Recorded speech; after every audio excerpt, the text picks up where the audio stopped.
Hello, Claudia. How are you? Thank you so much for joining us today. How are you doing today? Very good, thank you. Thank you again for joining us in this interview. For those watching, we have Claudia Oriolo from Italy.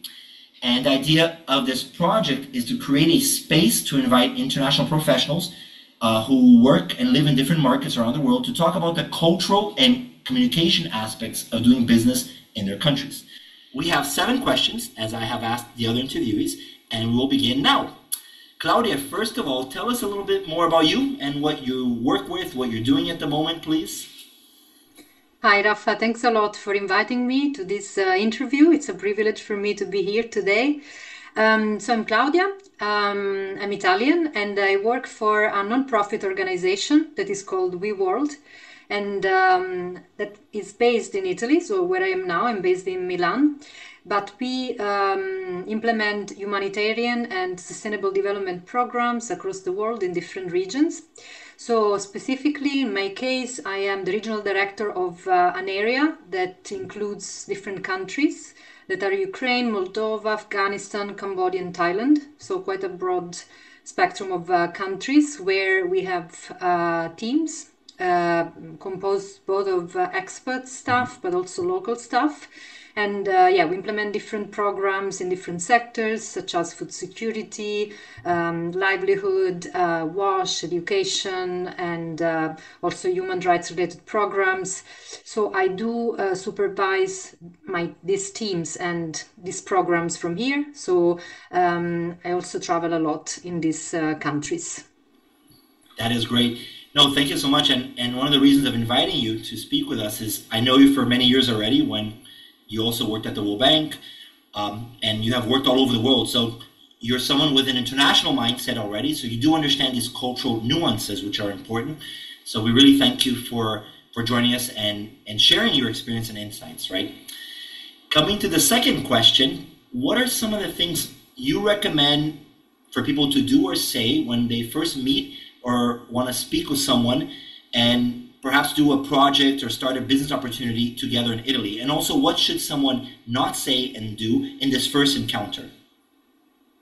Okay, so this communication style, I would recommend it both in terms of, as you said, project that could also be related not necessarily for business, but also for business. So Italy is quite Southern European country, so it's very important to have quite open and warm communication style. Whereas it's quite famous all over the world, also the fact that Italians have quite some body language. So besides words, it's somehow important also to participate in the communication also with the other type of body language or other type of communication in this sense. So it is also true that Italy is a quite diverse country, meaning that if you go more in the south of Italy, this is what I said. I am from the south, so I am stressing the warmth because it's a one feature of southern Italians. I'm not saying that in the north, for example, where I'm based now in Milan or in other areas in the north of Italy, it's very different, but certainly the more the northern you go, the more kind of sometimes you have to adapt a bit of your body language or your communication that is kind more of straightforward, more structured than maybe the south where a lot of chatting in a certain way is more recommended somehow. So definitely, I would say that besides this type of communication, it's also important to have an understanding on also the context and the type of background. Meaning, for example, just to give an example on business, in Italy there are many companies that are family owned, so that are small or medium scale companies that have like long traditions, for example, in some art crafts or design or food production and so on. So if, for instance, someone wants to start a business in these sectors that are very like the niche or like the of expertise of Italy, also globally, but it's a business owned by like families or small scale, it's very important that you show an interest and a quite strong understanding of all the history or the background or a genuine interest also in that kind of project. So this kind of empathy all these components are quite important because it's not only your experience or expertise or competence, but this kind of human touch, uh, genuine interest, like participation, even emotionally sometimes. It could really have an impact on the interlocutor. What not to do on the other side, perhaps, yeah, like to just show this kind of very cold, detached approach, because even if it's just because maybe you come from a country where this is just normal in terms of communication style, but here might be perceived as this sort of, separation or like lack of genuine interest. So yeah, these I would say the first things that come to my mind. Fantastic. Really, really good tips. I did not know this difference between the regions in Italy itself. So very interesting, very interesting. And I'm sure people will take note of this. So thanks for sharing that. For the third question, Claudia, we recognize that it is important to have a deeper cultural understanding of a local place when doing business there. What cultural aspects might be considered when doing business in Italy? I know you mentioned a little bit of some cultural aspects in the last question actually, but what do you think in terms of doing business, the cultural aspects of the day-to-day doing business in Italy? Yes, this question relates also on the fact that Italy is somehow very diverse, as I mentioned before. So, depending on the type of business, the line of business, type of service or product, and also the region, I think that this kind of, as you said, deep analysis is important because it's also linked on the type of presentation or pitch or connection you want to make with a business owner, a client, or again, could also be linked to other type of projects that could even be linked to not necessarily business related activities. So yes, definitely, I would carefully understand the context, but also the type of environment around it. So consider that in Italy, a lot of businesses are still based on recommendation or word of mouth, especially because, as I told you, like we are talking that there are many, many very strong businesses, but are still small, medium, family owned, and good recommendation, for example, could also be key to be considered, especially if you're coming from the outside. So if you're in a specific sector and you have an understanding on the type of businesses you are targeting and the context and so on, it would also be very important to, as part of the understanding, also understand the type of loops you need to be included in so that then you can approach correctly and more effectively, let's say, the type of business or client. So definitely, I would go for that. Perfect, perfect. Thank you, Claudia. It makes sense. I mean, you're going back to what you said initially about the human connection. So people have this empathy, and as you build trust with them, they'll recommend you to other businesses. They'll open more doors for you. So perfect. Thanks, Claudia. For the fourth question, if someone does not speak Italian, what do you suggest a foreigner to do to be able to communicate and do business in Italy if they're not speaking Italian, if they can't speak Italian? So this is quite funny because actually Italians would expect that whoever from whatever kind of country should speak Italian if you want to make business. No, no, I'm joking, of course. Let's say, yeah, this could be a barrier because unfortunately there are many people that do not speak English in Italy, truth to be told. But the barrier could be overcome. I feel like, as I told you at the beginning, if in terms of communication, you're able to communicate with expressions, with body language, with other signals or signs that are not necessarily linked to the language. Of course, besides having a very good, smart interpreter next to you. For instance, could be like some you can use your hands or like some signs, sometimes trying to make yourself funny, not taking yourself seriously because you cannot speak the language could also create that kind of as I told you, empathy or kind of nice feeling that there is not much of a barrier. Yeah, so I think with this, or for instance, like Italians like to eat very good food, as is quite known globally. So, even in terms of communication, having this kind of nice dinner or meal, joking somehow, could be an opportunity. Of course, I'm not saying that for doing business this would be enough, but in terms of creating the connection, there are these other kinds of communications that could be established if the barrier of expressing yourself directly is, of course, always much better. But if this is not available, then at least you can create this kind of other communication channels. Yes, definitely. And you mentioned also the interpreters. So there are services of interpreters that can, if you're in a business meeting, for example, or having this dinner together, and especially business terms, for example, you could work with an interpreter that can review things.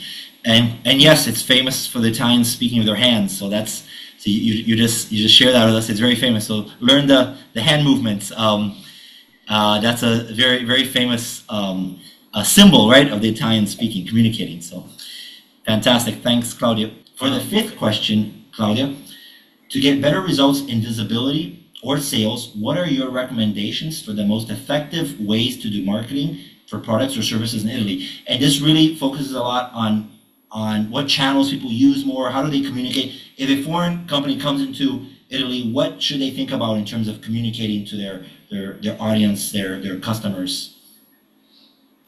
Yes, okay. For this aspect, of course, it really depends on your target audience because, yeah, the channels are different and they're the ones also used in other countries. But for example, if your target audience is of a bit of older generation, it is true that now everyone uses smartphones. So, I mean, even older people. So they might even go and they're able to watch videos. So you can see a commercial through social media, fine. But then, for instance, I think that still like commercials through TV are still quite important because they reach that kind of target of people that's still watching a lot of TV. Okay, then for sure social media a lot, all type of social media because with the commercials there and all through, everyone is on the phone in Italy. I mean, like many other countries, but definitely to have a very good social media strategy, understanding also again, it depends on the target audience and the type of product as usual, but social media for sure, commercials, TV. I would not say anymore like big commercials around the city, like, big I don't know, screens or something. Not anymore of use, to be honest. So yeah, I would say social media and commercials, TV are still the most powerful channels. Great, And Claudia, but besides, oh, sorry. sorry. Go ahead, go ahead. I'll cut Sorry, that. besides the channels, I think also the storytelling is very important. So depending on if it's a quick commercial, it's a quick advert, or you want to tell a story, I think also the story is quite important, the way it's told. Perfect. And just getting more deeper into the social media, which ones do you think are we should highlight that they use more in Italy? Which of the platforms are more popular? Well, yeah, for sure. Instagram a lot, TikTok, YouTube, Facebook, not much anymore. Then myself, I do not use too much social media, so maybe I'm missing some key social media channels. But yeah, these are the ones that I would say everyone is using. Um, yeah. On LinkedIn, of course, it's more like professional for business. For sure, it is used. But let's say if you want to reach out to wide audiences, I would say these ones, the other ones. Great. Very good. It's good to take into account because if a company comes to the company wants to open a business there, what usually they can open a company page on Instagram or Facebook and so forth just to add to their strategy, marketing strategy. Thanks, Claudia. The sixth question, if a business partner in Italy wants to get to know you better and invites you to a local coffee or a tea place or fantastic pasta restaurant or pizza, um, what kind of topics do people in Italy like to talk about that is not related to business, for example? So just to create this empathy that you were talking about in the beginning, what would people talk about? So first of all, since let's say you are in a restaurant, one of the topic could be the food itself, the way it is cooked, where the ingredients come from. You would be amazed how much Italians are really kind of keen on talking about the food preparation, the ingredients, the recipes, the tradition from their grandmas, and then or what they've done, or even like there are so many TV shows on for cooking now. I think not only in Italy but everywhere. But I think Italy is like overloaded. You would not believe on how many food. So if it's a company is on food, I think there is a lot of business open here. So to talk about food again, but then for instance also could be sports like soccer is another big thing in Italy. Of course, it really depends which business we're talking about. For instance, if you come to Milan and you're into fashion, and it's not business, but you could talk about fashion and yeah, from other kind of viewpoints of events or kind of more glamorous things to do. They're not necessarily linked to the business itself. So it's also linked to the fact that it depends on which kind of region um, or a topic or type of business you are dealing with, and then you can find some connected topics. But for sure, food, soccer, you're always kind of this could pay for success if, for example, let's say, yeah, you are very good in cooking something particular that you've been trying. Also, something, for example. Something else is that if you are a foreigner and you come to Italy and let's say you're visiting a specific region that has some particular features and so on, something smart to do would also be to show your interlocutor that you've been to that region, that you how much you appreciate some places, because many people in Italy, because of this diversification of regions, they feel attached to their own region, to their own origins and places. So if you show that you know that place that you visited, could also create a connection that again, it also linked to that kind of deep understanding and genuine interest of the overall package. That is not only that you're there to make money because of business. You're very much involved and interested in the topic overall. Yeah. No, very excellent tips because you know the history better than I, but Italy was created by several different regions, right? Different states together. So what you said is very interesting, where people identify very strongly to their own region. So that's a really interesting topic that so people can do their homework beforehand, learn a little bit of the region they're visiting, and have some knowledge to share when they arrive. So that's really interesting. Fantastic. Thanks, Claudia. The last question, coming to the last question. What one word should everyone learn to say in Italian and why? Why should they say this word or phrase? Yeah, that is, let me think. Yeah, I mean, usually, for example, also linked to your question on if you do not speak Italian, um, like how to create that kind of engagement, at least to learn a couple of words would be nice. For example, to say good morning or good evening, just to show that you're making an effort. Or like for example, if you have if you're having dinner or lunch and you basically say have a good lunch or have a good dinner, that in Italian there is a specific word that is buon appetito, for instance. And then it's not one specific word I would recommend, but maybe like depending on what you're going to do, if you already know that you're going for a meal, or that, for example, let's say you are into soccer and there is a national team game, and you just say Forza Azzurri, that means go, Italian. So, I mean, this would create that kind of little link and even more empathy that your potential client maybe would really enjoy and say, oh, so this person had make some efforts to learn the right words. So I would not say there is a one word that you should learn, but just two or three that could help you in connecting. Could you, fantastic. Could you say those words? You said good morning, good evening. What are they in So, Italian? good morning, buongiorno. Hmm. Good evening, buonasera. Then, buon appetito means in English there is not exact translation, but like enjoy your meal, let's say. And then to say go Italy is Forza Azzurri. That is very Perfect. important when you have national World Cup. That one I know I mean, because when you have the World Cup and you. Well, I So know I follow football, soccer, so that one I know already, so for sure.